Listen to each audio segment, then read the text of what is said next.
there it is, folks. The most notorious family of the whole Breaking Bad universe, boiled down into a somewhat coherent piece of media. There's a lot to cover, so try to keep up.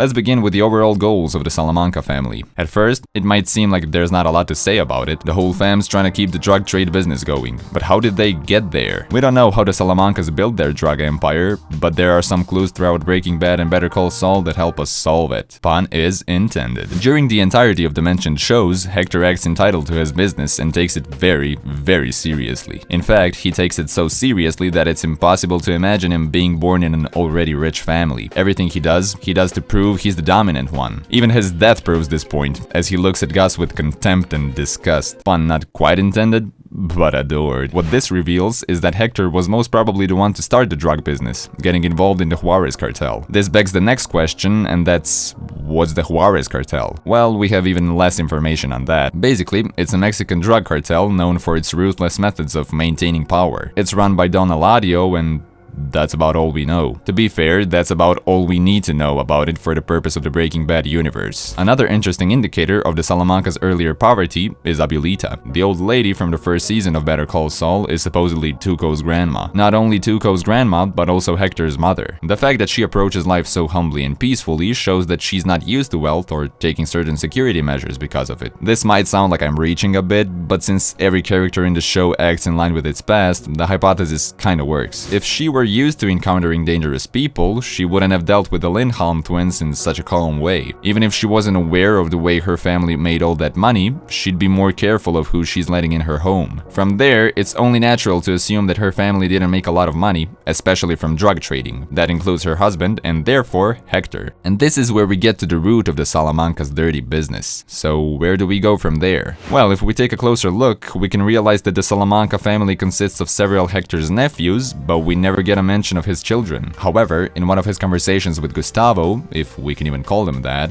Gus mentions the death of Hector's grandson, Joaquin Salamanca, indicating he did indeed have a child. This information creates the whole web of intrigue because that child could give us the explanation on why so many of Hector's nephews got involved in his business. Perhaps they were all friends with Hector's child, and when it died, if it died since it's not mentioned in the show, they all decided to pay it respect by joining the cartel Hector's in. Now this might be reaching. Nonetheless, it would explain how Hector involved farther members of his family in such a shady business without losing their loyalty. With that, we can stop dropping hypotheses and move on to concrete facts. Now that we've explained Salamanca's roots, we can proceed with their drug trading system. Obviously, Hector's the mastermind behind it, organizing deliveries and leading their operations, but he can't do it alone. He needs someone who's gonna watch over his minions and invoke fear. That's basically what Tuco does. His crazy, unpredictable personality makes him a perfect drug kingpin, keeping the business flowing without anyone defying it. Unfortunately, Tuco's lack of mental stability could present an issue in his decision-making, so he has counselors, such as his brother-in-law, Gonzo. They're supposed to make him reconsider his rash decisions, even though they don't always manage to achieve that. On the other hand, Tuco's uncles, Marco and Lionel, serve as the family hitmen. That way, the family can cut out those who don't keep in line with family business. Also, when Tuco dies, they're supposed to kill Walter White as an act of revenge. If you think about it, they're the family's housekeepers, really. All they do is clean up the mess others cause. So if we already have the brains of every operation, the diligent guards of the family,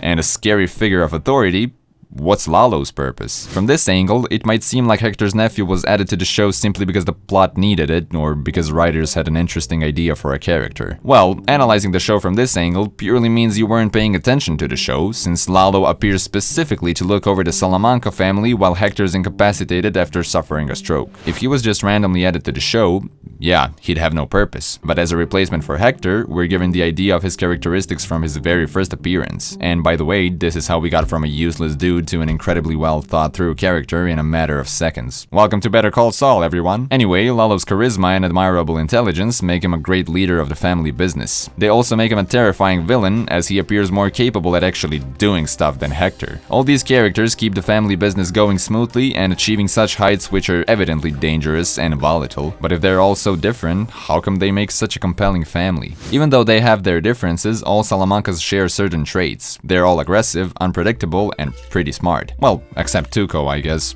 They can't all be so lucky. Every member of the family shares this bloodthirst and connection which immediately separates them from all the other characters from the Breaking Bad universe. I wish there was more to say about this, but it's so evident that spending any words on it would be pretty redundant. Hector, vengeful towards Gus, takes pride in his business. Tuco, very similar, a bit more rash, I guess. Marco and Lionel, still the same, a bit quieter maybe. Lalo, a Salamanca indeed, maybe a bit friendlier than the rest of them. And he definitely wins the family's creepiest smile award. Now that we've covered their internal relations, let's cover their confrontation with Gustavo. Gus sees Salamancas as an obstacle from the very beginning, which can be seen from the times he and his partner decided to produce meth for Don Eladio. In fact, Don Eladio acts as a catalyst of this conflict, since he pushes both parties to achieve bigger numbers and make the cartel even more powerful. That makes Gus take action immediately after Tuco's death. He took over the cartel's distribution network, making him a much more useful asset to the cartel than the Salamancas. This makes the conflict between them even bigger and more personal, resulting in Hector and Gus absolutely despising each other. The best example of this is Gustavo paying for Hector's medical care after he suffers the stroke, ensuring he sees Gus's rise to power. I mean, it's hard to imagine something crueler than that. Yet Hector manages to imagine it and uses a bomb which kills both him and Gus. That's mutual hatred at its best. Even Lalo, who had nothing to do with freeing the past, gets suspicious of Gus immediately after he gets in Albuquerque. Essentially, all this rising conflict creates another disaster which ends up destroying both Gustavo and Salamancas, revealing that there's no winner in drug trades. Since Salamancas don't interfere with the plot of the main character in Breaking Bad, apart from the cousins sitting in Walter's bedroom and shooting Hank, let's focus on their impact on Jimmy in Better Call Saul. Jimmy is initially introduced to Salamancas when Nacho becomes his client. That eventually led to him helping with incapacitating Hector. Since the family noticed how capable Jimmy McGill is as a lawyer, they made him represent Lalo in court,